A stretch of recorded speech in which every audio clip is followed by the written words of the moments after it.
Mahkamah Konstitusi hari ini menolak permohonan uji material atas pasal 77 huruf C dan D Undang-Undang Nomor 19 Tahun 2003 tentang BUMN terhadap pasal 33 Undang-Undang Dasar 1945 yang diajukan oleh Federasi Serikat Buruh Pertamina. Ketua MA, Anwar Usman, mengatakan permohonan pemohon untuk seluruhnya saat membacakan diktum putusan nomor 61 PUU 17 2020 ditolak. Salah seorang hakim MK Daniel Yusmits Pevuk mengemukakan pendapat yang berbeda atau dissenting opinion. Menurutnya, pemohon tidak mempunyai kedudukan hukum atau legal standing untuk menguji pasal 77 Undang-Undang BUMN karena tidak ada kerugian konstitusional bagi mereka. MK harusnya menyatakan permohonan tidak dapat diterima atau niet van onklitske verklaard.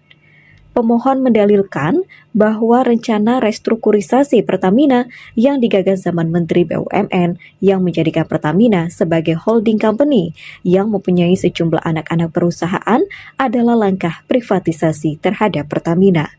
Langkah holdingisasi yang mendapat pijakan hukum berdasarkan pasal 77 huruf C dan D Undang-Undang BUMN itu dianggap pemohon bertentangan dengan pasal 33 UUD 1945.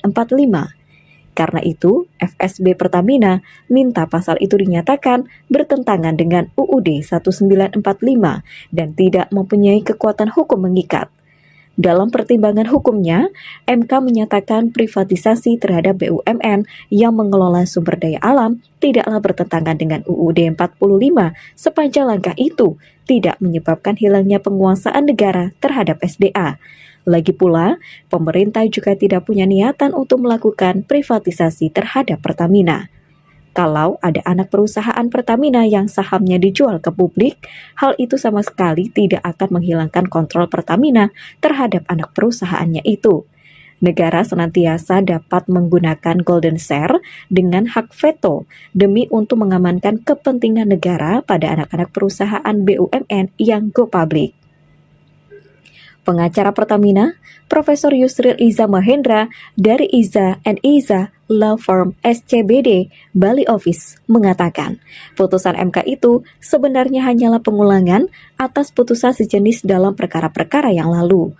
Pasal 33 UUD 45 tidaklah berarti hanya dengan negara saja yang dapat mengelola SDA. Sepanjang pemerintah masih bisa menguasai, mengatur, menentukan, dan mengendalikan pengelolaan SDA, hal tersebut tetaplah dapat diterima dalam melaksanakan pasal 33 UUD 45. Profesor Yusril menambahkan bahwa putusan ini merupakan kekalahan kedua kali bagi FSB Pertamina. Sebelumnya mereka juga melakukan gugatan perdata terhadap Menteri BUMN Erick Thohir dan Pertamina yang mereka anggap melakukan privatisasi terhadap BUMN itu. Gugatan itu ditolak seluruhnya oleh Pengadilan Negeri Jakarta Pusat.